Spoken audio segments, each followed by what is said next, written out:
This is lecture 4 for grade 10 from Pak study book and chapter number 1, that is history of Pakistan. As in lecture number 3 we had discussed about the part 1 of the Ziaul Haq regime, about the background of the government of the Ziaul Haq. Now this is part 2, the reforms of the Ziaul Haq or the efforts for the Islamic laws by Ziaul Haq.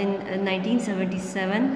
Many of the parties started the campaign for Islamic laws and for the enforcement of the Islamic laws, and it was definitely enforced by Ziaul Haq, started from 1977.